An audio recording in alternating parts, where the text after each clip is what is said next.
तो इन 2 महीने में मैंने सबसे पहले कैंडिडेट रिसोर्स जो है वो पूरा कंप्लीट किया एक बार में। अच्छा। हर एक रीडिंग की समरी होती है वो मैंने पढ़ी। 40% न्यूमेरिकल क्वेश्चन होते हैं। सिर्फ नोट्स उन्हीं के हाँ, उस रीडिंग के क्वेश्चन प्रैक्टिस करने से पहले वहां से आप गो थ्रू कर सकते हो। तो फिर मैं उसको एक बार के लिए छोड़ दूंगा। जो भी रीडिंग करो उसकी समरी अपने डाउट्स पूछ सकते हो वहाँ पे। जनरली वो डाउट्स का आंसर करते हैं, क्योंकि वो आंसर करते हैं तो उनका भी प्रैक्टिस होता है। Hello Abhishek, welcome to the YouTube channel. So purpose, as we know कि आज का पर्पस भी यही है that we wanted to help lot of people जिनके डाउट्स होते हैं बहुत सारी चीज़ों को लेके सीएफए में, लेवल 1 से रिलेटेड, लेवल 2 से रिलेटेड। तो उन डाउट्स को आज हम डिस्कस करेंगे इन अ सेम वे जैसे हम डिस्कस करते हैं कि एक क्यूरियोसिटी होता है, एक छोटा सा बच्चा कुछ सीखने आता है यार, लेवल 1 कैसे करूं, लेवल 2 कैसे करूं। तो उसी क्यूरियोसिटी के हम्म। साथ आज हम चीज़ों को डिस्कस करेंगे ताकि एक्चुअली में बहुत सारे लोगों की हेल्प हो पाए। बिकॉज पर्पस हमारा, आपका और मेरा कोई सेलिंग नहीं है। आप कोई कोर्स नहीं बेच रहे हो, मैं कोई कोर्स नहीं बेच रहा हूँ। पर्पस सिर्फ इतना सा है कि जो एक्चुअली में करना चाह रहे हैं वो समझ आ पाए कि ये कोर्स किसके लिए बनाए, क्यों बनाए, क्या मेहनत लगेगी। सारा पर्पस वही है हमारा आज का डिस्कस करने का। चलिए आज की कॉल शुरू करते हैं। And seriously I wanted you to introduce yourself. आप अपने आप को इंट्रोड्यूस कीजिए ताकि लोग जान पाए कि आपने अभी तक लाइफ में क्या क्या किया है और अभी आप क्या कर रहे ओके। सो मैंने कंप्यूटर इंजीनियरिंग कंप्लीट करी है JCRC कॉलेज जयपुर से। एंड देन आई स्टार्ट, मुझे ये रियलाइज हुआ कि मैं I was more passionate about financial market. So instead of sitting in my college placement, I started looking for job in financial market. So fortunately I got offer from a startup, from it is a Jaipur based startup. So I got offer as a research analyst over there. So basically startup में हमारा we were engaged into futures and option trading, and my main task was to analyze future and option trading portfolio of the company, and creating future and option trading strategies, backtesting them. So it was my main task for there. So I worked there around 2 years in that firm, and then I switched to Future First. Basically, Future First is a global trading company which basically trade into global markets. So I was hired as a trader over there. So into I was into trading bond markets of Brazil economy. So basically Brazil economy के according वहाँ पे जो भी events हो रहे हैं, जो monetary policy, fiscal policy जो भी आ रही है उसके अकॉर्डिंग उनमें से ट्रेड अपॉर्चुनिटी को देखना और उसमें ट्रेड करना, वो मेरा वहाँ पे मेन टास्क था। तो वहाँ पे मैंने शॉर्ट पीरियड ऑफ ड्यूरेशन के लिए काम किया, क्योंकि ग्लोबल मार्केट्स जो है वो उनका टाइमिंग्स जो है वो काफी इंडियंस के लिए काफी अनकंफर्टेबल हो जाता है। तो मेरा timing 4:30 PM to 2:30 AM in the morning था। तो मैंने 4-5 महीने काम करके रियलाइज किया कि यार मैं इसमें सेट नहीं हो पाऊंगा। तो फिर मैंने वहां से लीव करने का सोचा। और उसके बाद फिर अभी मैं एक स्टार्टअप है वेल्थ कल्चर नाम से, उसके साथ में मैं काम कर रहा हूँ। उसमें basically I am engage into writing equity research report and learning from my mentor. तो दिस इज द जर्नी। और इसके साथ में मैंने अभी CFA लेवल 1 और लेवल 2 दोनों क्लियर किया है। तो अभी तक का ये जर्नी रहा है। और आगे मैं वेल्थ मैनेजमेंट इंडस्ट्री में जाना चाहता हूँ। तो फंड मैनेजमेंट इंडस्ट्री में अपना करियर बनाना चाहता हूँ। तो उसके लिए मैंने CFA चूज किया है और अभी ये प्रोसेस में चल रहा है। हैं। Seriously I am also a CFA level 2 candidate. तो मुझे पर्सनली ज्यादा क्यूरियोसिटी है लेवल 2 पे ज्यादा क्वेश्चन पूछने की। तो लेट्स सी कैसे चलता है। बट हाँ, I really wanted to ask you कि जब जब आपने सीएफए स्टार्ट करा तो आपकी प्रिपरेशन स्ट्रैटेजी क्या थी, लाइक सीएफए लेवल 1 को लेके। और कैसे आपने मतलब अपना स्केड्यूल बनाया, क्या क्या चीजें आपने in terms of question bank solve करी, और क्या एक्चुअली में स्ट्रैटेजी रहनी चाहिए जो आपके हिसाब से सो बेस्ट रहेगी, जो जनरली हर कोई अपने चीजों में अप्लाई कर सकता है और प्रिपरेशन स्टार्ट कर सकता है फॉर लेवल 1। पहले मैं इस क्वेश्चन का आंसर देने के बजाय पहले मैं एक चीज बताना चाहूंगा कि CFA मैंने क्यों किया। क्योंकि अगर वाई पता हो किसी भी चीज का सही, कि सही, मैंने वो गुड। चीज क्यों करी, तो उसके बाद हाउ और व्हाट कैसे करना है और उसको किस तरह से करना है, वो चीजें अपने आप क्लियर हो जाती है। तो मेरा CFA करने का ये था कि जैसे मैंने इंजीनियरिंग करी तो मुझे फाइनेंस फाइनेंस की जो जो भी कंपनीज है, जो भी बड़ी बड़ी कंपनीज है, तो उनमें मुझे अगर अपॉर्चुनिटी चाहिए तो मेरे पास कोई ऑप्शन नहीं है, क्योंकि मैं इंजीनियरिंग के बेस पे उनको अप्रोच नहीं कर सकता। अगर अप्रोच करूंगा भी सही तो वो रिजेक्ट कर देंगे मेरा रिज्यूमे और मेरा एक्सपीरियंस। और बेसिकली इंजीनियरिंग के बेस पे मुझे जहाँ पे जॉब मिली वो स्टार्टअप के बेस पे मुझे इन जो, जैसे मैंने बताया कि मैं फंड मैनेजमेंट में अपना करियर बनाना चाहता हूँ, तो अगर इन कंपनीज में मुझे जॉब चाहिए, वहाँ का एक्सपीरियंस, पहले मुझे क्रेडेंशियल्स मेरे स्ट्रॉन्ग करने पड़ेंगे। तो सीएफए, मुझे पता चला कि सीएफए एक ऐसा कोर्स है जो फाइनेंस में एक गोल्डन डिग्री माना जाता है। फाइनेंस में अगर किसी को भी फाइनेंस में अगर करियर बनाना है तो सीएफए जो है, सीएफए करने के बाद आपके पास अपॉर्चुनिटीज ओपन हो जाती है, जो भी फाइनेंस की जो भी बड़ी कंपनीज है उनमें जॉब करने के लिए। तो वो एक पहला आपके लिए अपॉर्चुनिटी ओपन हो जाएगी। तो इसी बेस पर मैंने सीएफए स्टार्ट किया, और क्योंकि मुझे फाइनेंस में ही जाना था, फंड मैनेजमेंट इंडस्ट्री में जाना था, तो मुझे लगा कि ये बेस्ट इन्वेस्टमेंट है मेरे लिए और मुझे इसमें टाइम देना चाहिए। तो ये बेसिकली मेरा रीजन रहा सीएफए करने का। और सीएफए के और भी रीजन हो सकते हैं, जैसे सीएफए में आप सीएफए करने के बाद आप बुटीक फर्म में करियर बना सकते हैं, जो फाइनेंशियल एडवाइजरी कंपनीज हैं, जैसे बहुत सारी कंपनीज हैं। और इसके अलावा जो फंड मैनेजमेंट कंपनीज है, जो एक्चुअली फंड मैनेज करती है लोगों का, और म्यूचुअल फंड्स हो गए, अ, कई ऐसी कंपनीज है जो एचएनआई का फंड मैनेज करती है, अल्टरनेटिव इन्वेस्टमेंट्स हो गए। तो ये फंड मैनेजमेंट इंडस्ट्री हो गए। ऑलमोस्ट और हर खैर जगह, हर जगह अपॉर्चुनिटी है इसकी। एचएनआईज में है, प्राइवेट वेल्थ मैनेजमेंट में है, हाँ, पब्लिक वेल्थ मैनेजमेंट, हर जगह। प्राइवेट इक्विटी में है, ऑल्टरनेटिव इन्वेस्टमेंट्स में है, और डेरिवेटिव्स, अगर कोई डेरिवेटिव्स में इंटरेस्टेड है, ऑप्शंस में इंटरेस्टेड है, वैल्यूएशंस में है, तो हर जगह ही ऑप्शंस खुल जाते हैं। डेफिनेटली कंसल्टिंग में भी आप वो जा सकते कंसल्टिंग हैं, में भी आप जा कंसल्टिंग सकते हैं। कंपनी से। इवन बहुत सारे और लोग अपने एमबीए के साथ इसे परस्यू करते हैं। सीएफओ आप बन सकते हैं किसी भी कंपनी, अगर फाइनेंस में आपने कर रखा है तो सीएफओ का भी अपॉर्चुनिटी आपके पास है।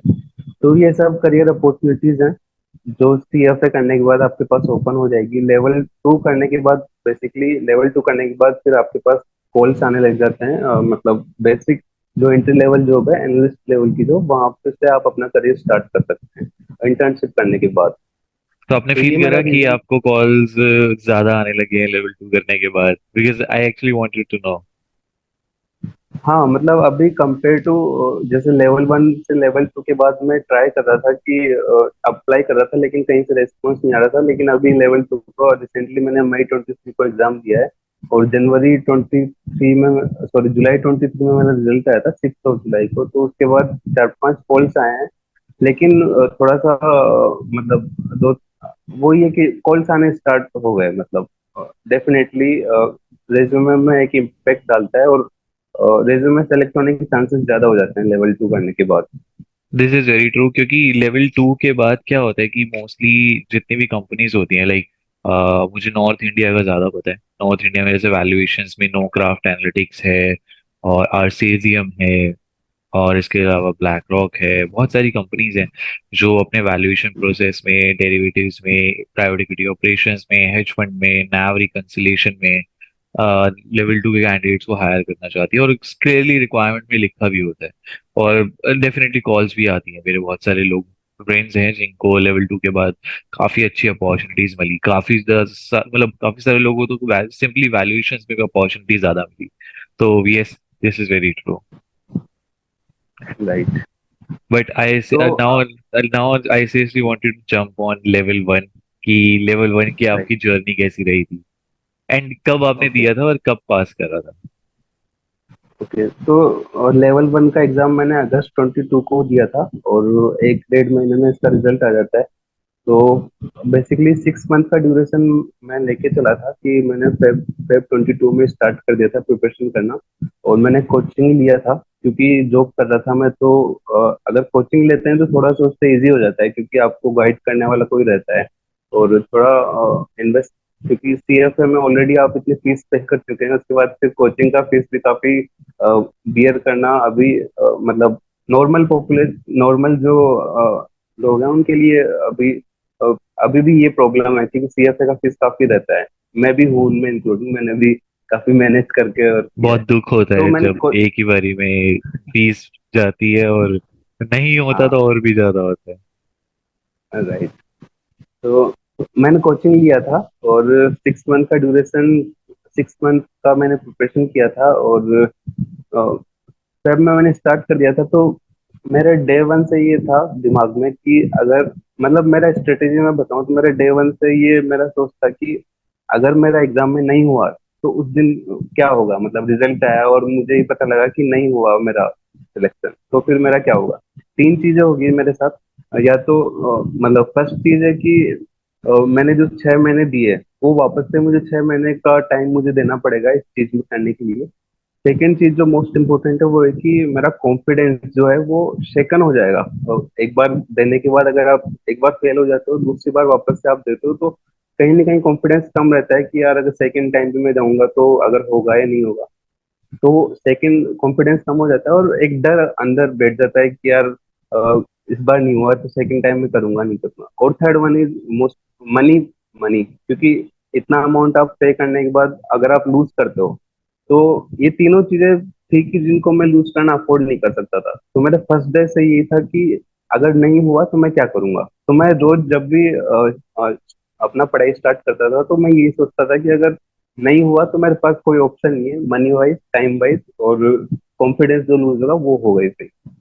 तो ये सोच के मैं अपना डे स्टार्ट करता था। और सुबह में मतलब डेली 2 से 3 घंटा अपने जॉब के साथ में निकालता था। कोचिंग के रिकॉर्डेड वीडियो लेक्चर्स मैंने लिए, और कोचिंग के नोट्स प्रोवाइड करते हैं वो मैंने पढ़े। इसके साथ में ही जैसे 6 मंथ में, 3 मंथ में मैंने कोचिंग का पूरा सिलेबस कंप्लीट किया, और 3 मंथ मैंने अपनी प्रिपरेशन के लिए रखा। तो 3 मंथ में मैंने फिर वो 3 महीने की वजह 4 महीने खिंच गया, तो मेरे पास केवल 2 महीने ही बचे प्रिपरेशन करने के लिए। तो उन 2 महीने में मैंने सबसे पहले कैंडिडेट रिसोर्स जो है वो पूरा कंप्लीट किया एक बार में। और उसके बाद फिर सेकंड जो है वो बुक समरीज, जो सीएफए इंस्टीट्यूट की बुक समरीज है वो मैंने पढ़ी।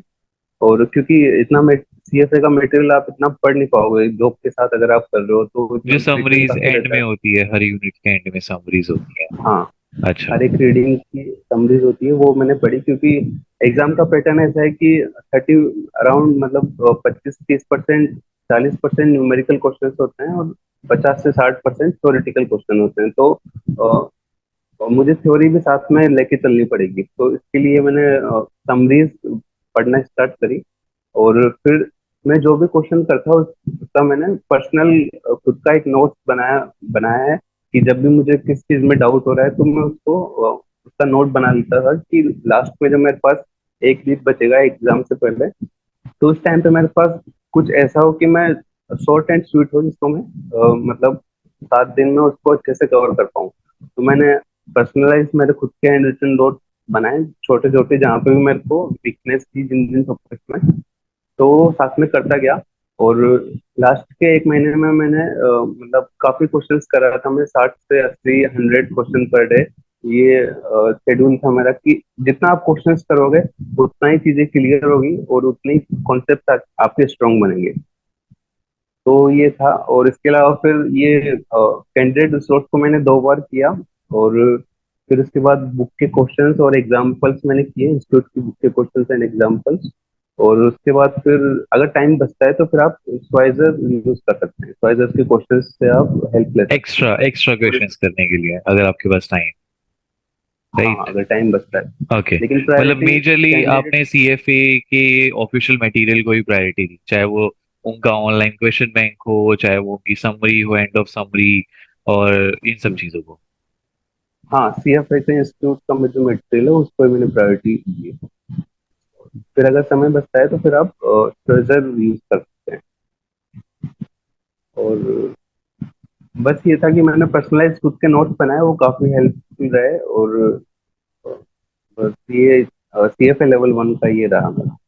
ये चीज है कि काफी सारे लोग मतलब ये मैंने पर्सनली भी फील करा है, और ऐसा नहीं है मैंने ही फील करा है। काफी सारे लोगों को आइडिया नहीं हो पाता कि जब नोट्स बनाते हैं तो नोट्स किस चीज के बनाए हैं एक्चुअली, क्योंकि सीएफए में हम्म, सब कुछ ही इतना इंपॉर्टेंट है। Hmm, this is what I personally feel कि आपको ये आइडेंटिफाई करना मुश्किल हो जाता है कि नोट्स किसके बनाए। और यू विल नॉट बिलीव, मेरे ऐसे लोग जब नोट्स बनाने बैठते हैं तो पूरी किताब ही छाप देते हैं। तो हम्म। मतलब seriously and I wanted to ask क्योंकि आपने अब बोला कि मैंने पर्सनलाइज नोट्स बनाए, तो वो उस नोट्स में एक्चुअली में आप क्या लिखते थे, कौन से पॉइंट्स को हाईलाइट करते थे, या यही इंपॉर्टेंट है मेरे लिए आपके हिसाब से उन्हीं को लिखते थे, तो वो क्या कैसे आइडेंटिफाई करते थे? हाँ, एक्चुअली मेरा फ्लो ये था कि मैंने पहले कोचिंग के लेक्चर्स कंप्लीट किए। लेक्चर्स में ही वो notes, hand written notes provide करते हैं, तो वो मैंने एक बार गो थ्रू किया। उसके बाद फिर मैं क्वेश्चंस पे आया, जो लास्ट के 2 महीने मैंने बताया। तो क्वेश्चंस पे जब मैं करना स्टार्ट किया तो मैंने वही नोट्स बनाए जिन पे मुझे कम कॉन्फिडेंस था, जिन चीज़ों पे जो मुझे याद नहीं रहती चीज़ें और जिन पे मुझे प्रैक्टिस की जरूरत है। तो उन्हीं चीजों के मैंने पर्टिकुलर नोट्स बनाए, क्योंकि और जो नोट्स हैं और जो पूरा चैप्टर के नोट्स हैं वो तो कोचिंग ने मुझे प्रोवाइड कर दिया, लेकिन जहाँ पे मेरी कमजोरी है, जहाँ पे मुझे लग रहा है कि मेरी कमजोरी है और मैं यहाँ पे डिफीट मुझे मिल सकता है, तो उस जगह उस पर्टिकुलर टॉपिक पे मैंने जैसे हर एक एक सिंगल कॉपी में मैंने हर एक रीडिंग का एक पर्टिकुलर सेक्शन, मतलब एक सेक्शन डाल दिया कि इस रीडिंग में से जो भी मुझे डाउट्स हैं वो एक पर्टिकुलर नोट्स में मैंने एक जगह बना लिया सारा, जो भी मुझे डाउट्स थे। तो जो जो नहीं आता था, मतलब नोट्स मैंने क्वेश्चंस के अकॉर्डिंग बनाए। मैं मैं क्वेश्चंस पे मेरा ज्यादा फोकस था। क्वेश्चंस मान थे लीजिए फिर कोई उसमें क्वेश्चन सही नहीं हुआ, कहीं पे अटक रहे हो, तो उसका आपने नोट बना लिया। हाँ, समझ गया। मैंने केवल क्वेश्चंस के नोट्स बनाए केवल, समझ जहाँ गया। पर मैं अटक रहा हूँ उसके इवन अकॉर्डिंग मैंने मैं भी नोट्स यही बनाए। करता हूँ। पहले मैं क्या करता था, मतलब when I was preparing for level one, तो लेवल वन में जब मैंने दिया था तो मेरा क्या स्ट्रैटेजी रहता था कि मैं नोट्स बनाता था और नोट्स बनाते बनाते पूरा स्क्वेचर ही लिख देता था। तो मतलब एक स्क्वेचर ऑलरेडी थी और एक स्क्वेचर मेरी मैंने लिख लिख के बना दी थी, तो ऐसा हो जाता था। बट एंड में आके मुझे समझ आ गया कि सीएफए थोड़ा अलग है। जो मैंने सीएमए करा है या सीमा करा उसके जैसा नहीं है। तो फिर मैंने क्वेश्चंस को ज्यादा सॉल्व करा, सेम जो आप कह रहे हो, और उसमें से सिर्फ नोट्स उन्हीं के बनाए जिसमें मैं फेल हो रहा हूँ, और उनके जो आंसर्स आते हैं, डिस्क्रिप्शन आते हैं नीचे, उनमें से नोट्स बनाना चालू कर कि अच्छा मैं आज इस हाँ। रीडिंग के क्वेश्चन सॉल्व कर रहा हूँ, इसके जितने भी आंसर्स गलत होंगे, मेरे को डाउट होगा, उनके हम्म, आंसर्स में से मैं नोट्स बनाऊंगा उठा के, ना कि सब कुछ ही नोट्स बनाऊंगा वो चीज। तो हम्म, ये स्ट्रैटेजी कहीं ना कहीं मेरे लिए भी काम करी थी, और एट द एंड जब लास्ट वीक था, तो आपको कहीं ना कहीं वही ज्यादा इंपॉर्टेंट हो जाता है, क्योंकि मेन कॉन्सेप्ट तो आपने दिमाग में याद रख लिए। ठीक है, फाइनेंशियल स्टेटमेंट एनालिसिस में आपने जैसे इंटरनेशनल ऑपरेशंस हो गया, ये सब इजी इजी रीडिंग्स है। जब रिटायरमेंट हम्म, बेनिफिट्स की बात आती है वो थोड़ा सा टिपिकल हो जाता है। तो ऐसे ऐसे नोट्स में ऐसी चीजों के मैंने नोट्स बनाना, मतलब क्वेश्चंस की सॉल्यूशंस चालू कर दिया कि हाँ यार, ये आई थिंक नोट्स यहाँ से बनाने चाहिए, ना कि रीडिंग में से बनाना चाहिए। तो रीडिंग को बस राइट। पढ़ो और छोड़ दो, और नोट्स बनाओ, क्वेश्चन जहाँ पे अटको वहां नोट्स बनाना चालू कर दो, दैट्स इट। नोट्स के लिए श्वेजर नोट्स नाम से श्वेजर प्रोवाइड करता है, श्वेजर नोट्स नाम से। तो वहाँ पे आप हर एक रीडिंग का एक शॉर्ट नोट्स में वो पूरा पीडीएफ फॉर्म, मतलब आपको पीडीएफ मिल सकता है, आप परचेज भी कर सकते हो। तो श्वेजर नोट्स नाम से एक आता है, तो वो आप ले सकते हो। उसमें पूरा नोट्स का शॉर्ट एंड स्वीट फॉर्मेट में आपको मिल जाएगा। ओके, स्क्वेचर सीक्रेट सॉस ऐसा होता है शायद। हाँ, secret source, right. Secret sauce, हाँ। राइट, वो आप एग्जाम से सीक्रेट सोर्स। एक महीना पहले यूज कर सकते हो। उसमें ऑल दो शॉर्ट एंड स्वीट सब कुछ होता है, बट अगर आपको लगता है आपको कुछ और भी ऐड करना है, तो आप आराम से उसमें ऐड कर सकते हो। हाँ, मतलब साथ में भी कर सकते हो, जैसे रीडिंग करी तो सुजन, जो आप जो नोट्स हैं वो साथ में भी कर सकते हैं रीडिंग के साथ पढ़ते हुए, ताकि वो डबल रिवीजन हो जाएगा। समझ गया, पहले आपने फुल रीडिंग कर ली, अब फुल रीडिंग करने के हाँ, बाद आप स्क्वेचर के सीक्रेट सॉस पढ़ लिया, ताकि आपका रिवीजन जल्दी हो जाए, आपको दोबारा से पूरा वो यूनिट रीडिंग ना पढ़ना पड़े। वो पढ़ना नहीं पड़ता। आप सिर्फ इम्पोर्टेंट, क्योंकि आप समझ तो चुके ही हो कॉन्सेप्ट का, आपको बस दिमाग में दोबारा से क्लिक करना है कि हाँ यार ये हाँ, कॉन्सेप्ट एग्जिस्ट करता है, दैट्स इट।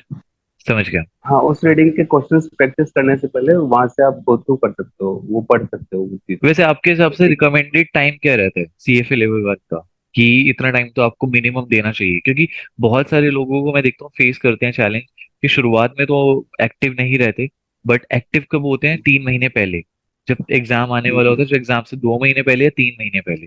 तो उस टाइम पीरियड में भी, जैसे आपने करिकुलम को अच्छे से देखा है, तो आपको लगता है कि उस टाइम पीरियड में 3 महीने में पॉसिबल है करना जॉब के साथ? जैसे आपने तो जॉब के साथ करा है, पर जॉब के साथ पॉसिबल है?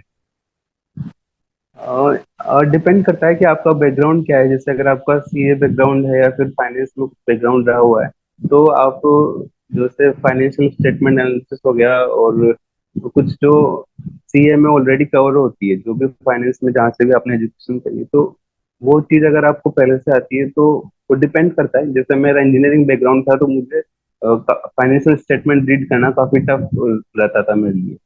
और आइडियल मैं मानता हूँ कि 5 से 6 महीने का टाइम रिक्वायर्ड है।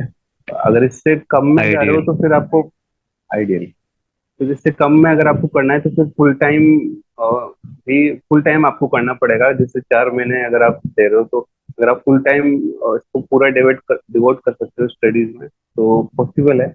लेकिन 6 मंथ में थोड़ा इजीनेस रहता है कि इतना अगर आपका कॉन्सेंट्रेट नहीं बैकग्राउंड रहता। भी नहीं है फाइनेंस में, तब भी 6 मंथ्स में आप डेली के 2 से 3 घंटे देके और वीकेंड पे 6 से 7 घंटे देके आराम से आप कर सकते हो। हाँ, ऑल ओवर वीकेंड आपको 20 से 22 घंटे कैसे भी मैनेज करना पड़ेगा। 20 से 22 घंटे सीरियसली? मतलब या तो आप वीकडेज में जैसे 2-2 घंटा में दे लिया तो 10 घंटा 5 डेज में हो गया, और बाकी 10 घंटे आपको जो 2 दिन की सैटरडे संडे में आपको मैनेज करना पड़ेगा। तो टोटल वीक की मैं बात कर रहा हूँ, 20 hours a week. 20 hours a week, समझ गया। 10 घंटे आप वैसे मैनेज करो, 10 घंटे आप डेली बेसिस पे 5 दिन मैनेज करो, ऐसे करके। हाँ, समझ गया। और वीकेंड। मेन प्रैक्टिस तो आपकी वीकेंड में ही होती है, क्योंकि आपका एक फ्लो बना रहता है 4-5 घंटे का लगातार। वीकडे पे तो आप ज्यादा से ज्यादा, जो मैंने पर्सनली फील करा है, अभी मैं लेवल 2 की प्रिपरेशन कर रहा हूँ, तो मैंने पर्सनली फील करा है, आप सिर्फ वीडियो लेक्चर्स देख सकते हो, आप कुछ रीडिंग कर सकते हो। जब प्रैक्टिस की बात आती है तो फ्लो टूटता है, बिकॉज 2 घंटे आप प्रैक्टिस शुरू करते ही हो, और उसमें से मतलब आपने 10 क्वेश्चन सॉल्व करे, 15 क्वेश्चन सॉल्व करे, उसके बाद ही आपका टाइम अप हो जाता है, आपको ऑफिस के लिए बैठना है, तो वो फ्लो टूट जाता है। तो मुझे ऐसा लगता है कि लेक्चर्स लेक्चर्स तो क्या है, 15 मिनट, 20 मिनट, 25 मिनट, 30 मिनट, तो आप देख सकते हो कि यार आज मैं 2 लेक्चर देखूंगा, आधा घंटा रीडिंग करूंगा और उसे बंद कर दूं।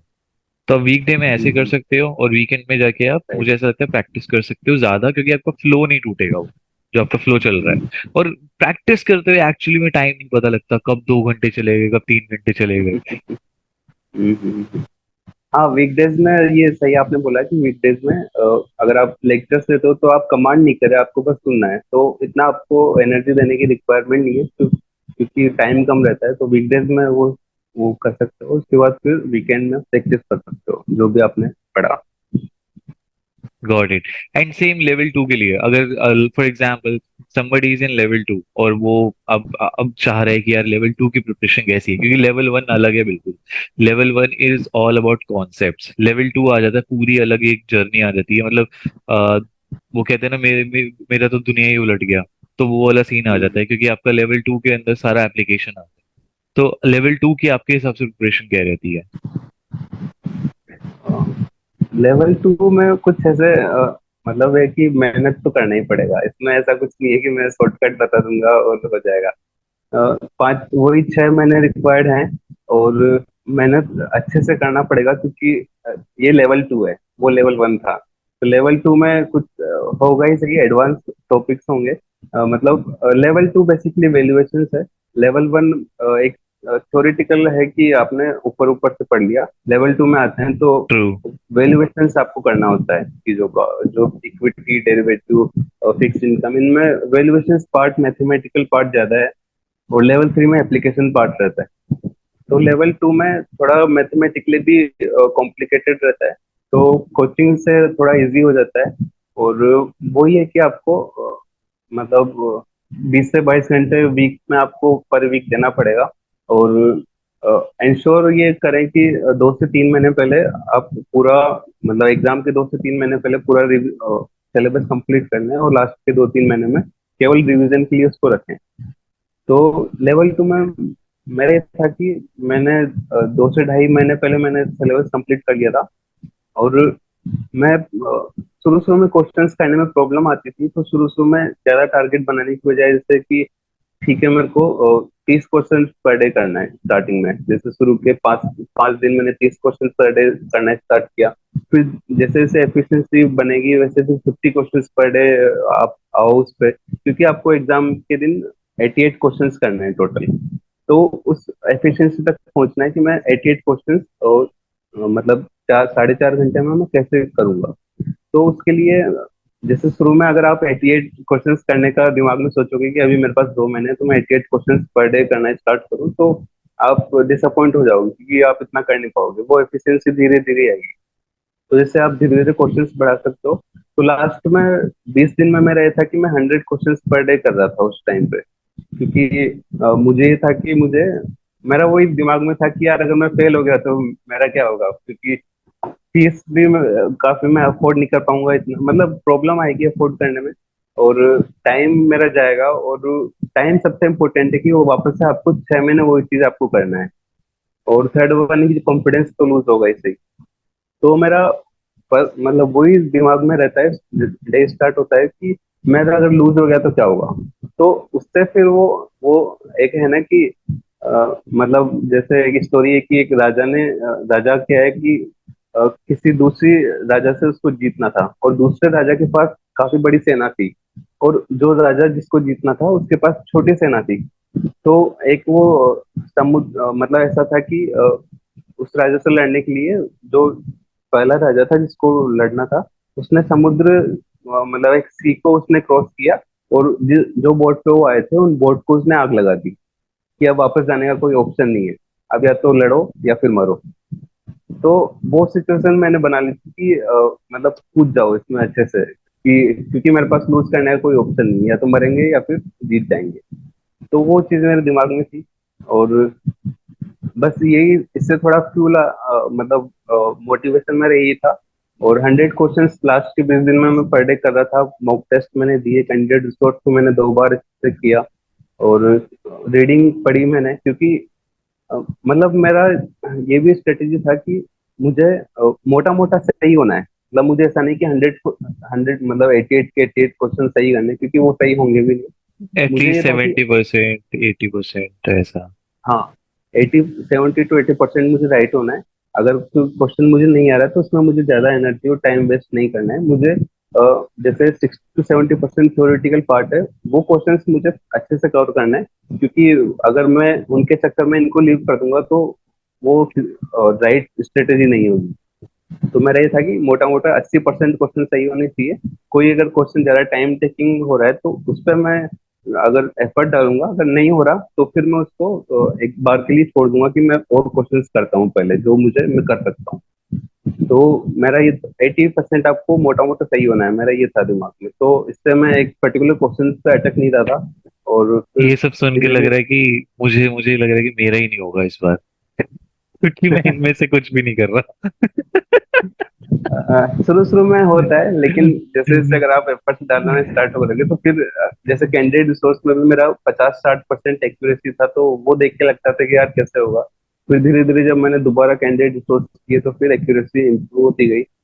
और लास्ट तक ये लगता है कि यार मेरा नहीं होगा, कैसे होगा कैसे होगा, लेकिन अगर आपने अच्छे से कंसिस्टेंट एफर्ट आप डाल दो तो हो जाएगा। अगर वो चीज आप दिमाग में रखते हो कि अगर नहीं हुआ तो क्या होगा, तो वो मेरे लिए तो वो चीज काम करी।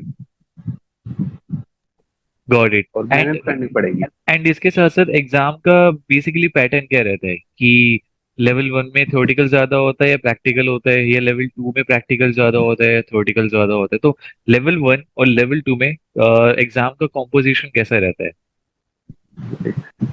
तो लेवल वन में बेसिकली मतलब जैसे 10 सब्जेक्ट होते हैं तो 10 सब्जेक्ट से ऊपर ऊपर से लेवल वन में कवर रहता है। जैसे न्यूमेरिकल क्वेश्चंस भी आएंगे तो वो ऐसे आएंगे कि ठीक है, एक मतलब उसमें ज्यादा अपने को अंदर जाने की जरूरत नहीं है, इन डेप्थ। वो बेसिक अगर आप कॉन्सेप्ट की दे रहे हो तो आप उसको सही कर दोगे। तो लेवल वन में ये था। और लेवल टू में जब आप आते हो तो लेवल टू बेसिकली वैल्यूएशन है, जहाँ पे आपको बेसिकली डीप डाइव करना होगा उस जो भी कॉन्सेप्ट हैं, डेरिवेटिव, इक्विटी, फिक्स इनकम। तो इनमें कॉन्सेप्ट में आपको अच्छे से समझना पड़ेगा। अगर आप ऊपर से जाओगे तो आप और नहीं कर पाओगे, आपको समझना ही पड़ेगा चीजों को।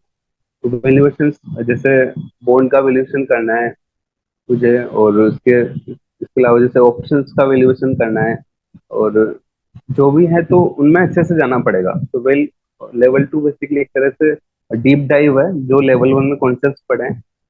और लेवल टू में वैल्यूएशन है, तो वो आपको मैथमेटिकली भी प्रैक्टिस करनी पड़ेगी। ओके। एंड एक चीज और, जैसे आप लेवल, अगर मैं आपसे पूछना चाहूँ कि आपको सबसे ज्यादा प्रायोरिटी किसे देनी चाहिए, मतलब in terms of preparation material, कि आपको सीएफए मटेरियल को देनी चाहिए या परसुएशन को देनी चाहिए या ट्यूशन प्रोवाइडर के नोट्स को देनी चाहिए, और क्वेश्चन सबसे ज्यादा इंपॉर्टेंट, मतलब इम्पोर्टेंस वाइज कि सबसे ज्यादा इंपॉर्टेंस सीएफए की ऑफिशियल क्वेश्चंस हैं, सेकंड एंड ऑफ चैप्टर, जो हम एंड ऑफ चैप्टर करिकुलम में होते हैं वो हैं, स्क्वेजर के हैं, इंपॉर्टेंस वाइज सबसे ज्यादा लोगों को किस पे फोकस करना चाहिए? इम्पोर्टेंस क्योंकि वाइज बहुत कंफ्यूज होते हैं लोग प्रिपरेशन मटेरियल में कि मैं ये भी ले लूं, मैं वो भी ले लूं, पर करने की बारी आती है तो करना समझ नहीं आता कि कहाँ से शुरू करें और कहाँ से खत्म करें। राइट। तो सबसे पहले तो जो मटेरियल है वो सीएफए ने जो प्रोवाइड करा है वही यूज करना सबसे पहले प्रायोरिटी है। सीएफए कैंडिडेट रिसोर्स के, जैसे मैंने 2 बार कैंडिडेट रिसोर्स किए थे, तो सबसे पहले प्रायोरिटी कैंडिडेट रिसोर्स है। उसके बाद फिर ये हो जाता है, उसके बाद बुक के एग्जाम, जो इंस्टीट्यूट की बुक्स के एग्जाम्पल्स और प्रैक्टिस क्वेश्चंस हैं वो करना है। और उसके बाद फिर स्वेदर पे आप आ सकते हो, और इसके साथ में ही इंस्टीट्यूट के मॉक मॉक टेस्ट हैं वो आपको करना चाहिए। और उसके बाद फिर टाइम बचता है तो अदर वेंडर्स के आप मॉक टेस्ट ले सकते हो प्रैक्टिस के। और समरी पढ़ना भी इम्पोर्टेंट है, जो भी रीडिंग करो उसकी समरी पढ़ना अच्छा रहता है। Got it. And just one last thing from you. What is your final tips कि basically आप कौन सी गलतियां, यू नो, नहीं, कौन सी चीजों को, मिस्टेक्स को अवॉइड करना चाहिए करने से, आपके एक्सपीरियंस के हिसाब से जो आपने भी करी होंगी कहीं ना कहीं, तो उनको हम्म, अवॉइड करना चाहिए, और आपको किन चीजों पे ज्यादा फोकस करना चाहिए, मिनिमम प्रिपरेशन मटेरियल कितना रहना, मतलब राइट डायरेक्शन में राइट फोकस मिनिमम चीजों पे इतना करना चाहिए, तो वो आपकी आपकी एक लास्ट टिप्स की, ये टिप्स मेरी लास्ट टिप्स हैं जिन पे लोगों को फोकस ज्यादा करना चाहिए। राइट। तो सबसे पहला है कि 6 मंथ आइडियल ड्यूरेशन अपने को लेके चलना चाहिए। इससे कम आप लोगे तो अननेसेसरी प्रेशर क्रिएट होगा कि बिना फालतू में आप प्रेशर ले रहे हो। तो 6 मंथ आइडियल लेना चाहिए। उसके बाद सेकंड है कि अ, मैंने पर्सनलाइज खुद के नोट्स बनाए जो काफी हेल्पफुल रहे मेरे को। कि जब मेरे ये दिमाग में ये था कि लास्ट के जब 7 दिन बचेंगे तो उस टाइम पे मैं प्रिपेयर कैसे करूंगा, मतलब इतना सारा कैसे मैं मटेरियल पढ़ूंगा। तो उसके लिए मैंने एक अलग से मैंने एक कॉपी में मेरे खुद के पर्सनलाइज नोट्स बनाए जहाँ पे मेरी वीकनेस थी। तो वो चीज काफी हेल्पफुल रही लास्ट में। और इसके अलावा एथिक्स में मैं थोड़ा सा वीक था, तो जैसे लेवल 1 में एथिक्स में मेरा काफी पुअर रिजल्ट आया था। मतलब वो अगर उसमें मेरा नहीं होता तो हो सकता है मैं लेवल 1 में फेल हो जाता। तो वहां से मैंने लिया कि यार एथिक्स में मेरे को अच्छे से करना है। तो जहाँ जहाँ पे आपकी वीकनेस है, जिन जिन टॉपिक्स में वीकनेस है, उनको आपको अच्छे से करना है। और पर्सनलाइज नोट्स काफी हेल्पफुल रहते हैं। और थर्ड वन इज कोचिंग की हेल्प अगर आप लेते हो तो उससे थोड़ा इजी हो जाता है, क्योंकि सीएफए ऐसा है कि इसकी फीस काफी ज्यादा है नॉर्मल इंडियंस के लिए, जो इंक्लूडिंग मी। सीएफए की फीस आप लूज नहीं कर सकते अफोर्ड, मतलब एग्जाम को फेल करना।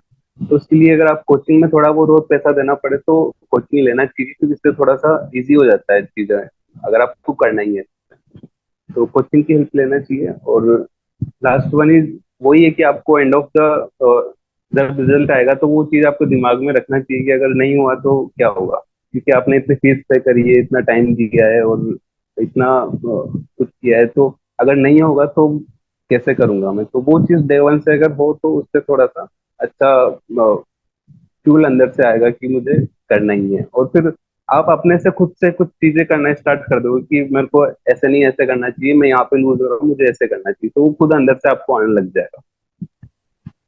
Seriously thank you for all the tips. And Abhishek, seriously मैं चाहता हूँ कि आप रिकमेंड करें कि आपने जैसे बोला कि कोचिंग जरूर लेनी चाहिए, बट मैं किसी कोचिंग का नाम नहीं लेना चाहूंगा बिकॉज मैं किसी का प्रमोशन नहीं करना चाहता। बट हाँ, अगर कोई भी चाहता है कि वो जानना चाहता है कि कोचिंग इंस्टीट्यूट कैसे चूज करना चाहिए, आपको क्या देखना चाहिए, ट्रायल क्लास लेनी चाहिए नहीं लेनी चाहिए, तो आप अभिषेक से डायरेक्टली लिंक्डइन पे कनेक्ट कर सकते हैं। अभिषेक का लिंक्डइन लिंक मैं राइट। अपने डिस्क्रिप्शन बॉक्स में डाल दूंगा। तो उसकी रिकमेंडेशन आप अभिषेक से ले सकते हैं कि उनके हिसाब से कौन सा कोचिंग बेटर है कौन सा नहीं है। तो वो चीज़ आपको अभिषेक ज्यादा बेटर बता बता पाएंगे, क्योंकि मेरा खुद का एक्सपीरियंस कोचिंग से ज्यादा अच्छा नहीं रहा है। तो मैं तो कभी रिकमेंड नहीं करता, बट हर किसी का ऐसा नहीं होता। ओके। तो हाँ मतलब मुझे हमेशा ऐसा रहा है कि एक एक पूरी यूनिट जो कम से कम 300 पेज की है, वो आप 30 पीपीटी में कैसे निपटा सकते हो? वो पॉसिबल ही नहीं है। तो मुझे मुझे कहीं ना कहीं ऐसा फील होता है, और हर किसी का सोचना अलग। मैं सेल्फ स्टडी पे ज्यादा फोकस रहता है कि अपने आप से सीखने में ज्यादा बढ़िया है। हाँ, मटेरियल ले लो आप किसी अच्छे कोर्स प्रोवाइडर का। अब एक मटेरियल ले लो जो ग्लोबली बहुत सारे हैं। स्क्वेजर एक है उसमें से, आईएफटी है, इरफान उल्लाह क्लासेस आपने सुना होगा, आईएफटी। वो मुझे काफी बेस्ट लगता है। उसके अलावा भी बहुत सारे ग्लोबल है, मार्क मेल्ड्रम है। तो अब आपको जो अच्छा लगता है आप वो ले लो, और सेल्फ स्टडी से पढ़ो। एक वो भी एक अच्छी स्ट्रैटेजी है, बट सबका अपना होता है कि किसी को चाहिए होता है कि कोई इसको पोक करे, उसे बोले कि तू कहाँ तक पहुंचा, क्या कर रहा है, क्यों कर रहा है। पर ये सब चीजें करने के लिए भी एक अच्छा ट्यूटर चाहिए होता है, मेंटोर चाहिए होता है, जो आपको एक्चुअली में उस लेवल तक ग्रिल करे, आपको मैसेज करे वेयर योर स्टडीज आर, आपने क्या किया है आज, या आपने इस वीक में क्या किया, पूरे वीक में अपने अपने जॉब के साथ। तो वो चीज भी कहीं ना कहीं मैटर करती है। तो आई थिंक अभिषेक उसके लिए ज्यादा बेटर बता बता पाएंगे। तो आप उसके लिए लिंक्डइन पे कनेक्ट कर सकते हैं डायरेक्टली। और वैसे आपके हिसाब से क्या रिकमेंड करोगे आप, अगर somebody who is not able to pay so much money कि वो उसको ट्यूशन में नहीं देना, स्टिल उसको डाउट है, तो आपके हिसाब से सेल्फ स्टडी फोकस रहना चाहिए, या सेल्फ स्टडी तो हमेशा फोकस रहेगा ही, ये तो मैं मानता हूँ, बट आपके हिसाब से उसको रिलाय करना चाहिए ट्यूशन पे भी, या सेल्फ स्टडी पे ज्यादा फोकस रहना चाहिए? अगर मतलब ट्यूशन फीस अगर अफोर्ड नहीं कर पाएंगे तो फिर सेल्फ स्टडी सही है। जैसे सेल्फ स्टडी में वही है कि आपको इंस्टीट्यूट मटेरियल को अच्छे से करना पड़ेगा, स्ट्रेजर नोट की हेल्प लेनी पड़ेगी। और टाइम, अगर आपको फिर टाइम अच्छे से देना पड़ेगा इस चीज में, अगर आप किसी की हेल्प नहीं लेते, क्योंकि खुद से ही इतना मटेरियल प्रॉब्लम है खुद तो। ही सॉल्व करनी पड़ेगी आप। हाँ, मतलब टाइम देना पड़ेगा चीजों को, तब जाके ये हो पाएगा। एक चीज मैं और एडिट मतलब बोलना चाहूंगा कि आप मतलब आपको व्हाट्सएप ग्रुप, टेलीग्राम ग्रुप बने हुए हैं। जो डाउट, जैसे बहुत सारे जो भी स्टूडेंट्स है वो प्रिपरेशन कर रहे हैं, तो व्हाट्सएप ग्रुप और टेलीग्राम ग्रुप बना हुआ है, तो वहाँ पे आप ज्वाइन कर सकते हो, अपने डाउट्स पूछ सकते हो। वहाँ पे जेनुअनली वो डाउट्स का आंसर करते हैं, क्योंकि वो आंसर करते हैं तो उनका भी प्रैक्टिस होता है। तो एक ग्रुप में अगर करोगे तो वो ज्यादा बेनिफिशियल रहेगा। टेलीग्राम पे आप सर्च करोगे तो आपको मिल जाएगा। और व्हाट्सएप ग्रुप के लिए मैंने लिंक्डइन पे एक पोस्ट डाली है, उसमें WhatsApp group level 1, level 2, level 3 का व्हाट्सएप ग्रुप मैंने का लिंक दिया हुआ है, तो वहां से भी ओके, आप ज्वाइन कर सकते तो मैं एक काम और कर सकता हूँ, मैं उन लिंक्स के लिंक्स अपने डिस्क्रिप्शन में डाल दूंगा, ताकि अगर हो। किसी को राइट। ज्वाइन करना है तो वहां से भी कर सकता है। या आपकी उस पोस्ट का लिंक डाल दूंगा कि उससे डायरेक्टली उस पोस्ट पे चले जाए और उसमें से ग्रुप में को ज्वाइन कर ले। ठीक है, ऐसा कर दूंगा। और बस और टेलीग्राम पे सीरियसली ये पॉइंट मैं खुद स्किप कर गया, काफी सारी वीडियोस में आपने ऐड कर दिया, अच्छा करा।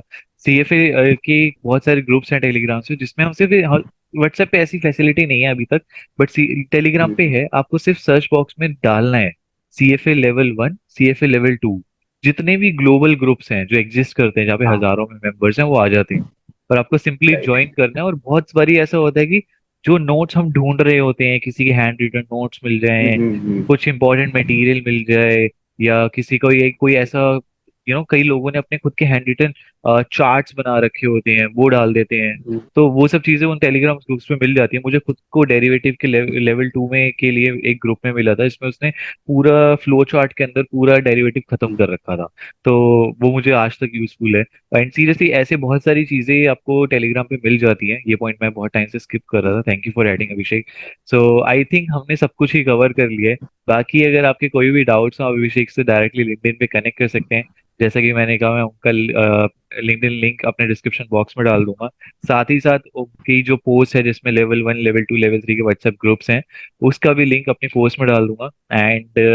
And wish you all the best Abhishek for your level 3। और लेवल 1 और लेवल 2 के लिए लोगों को गाइड करने के लिए बहुत अच्छा।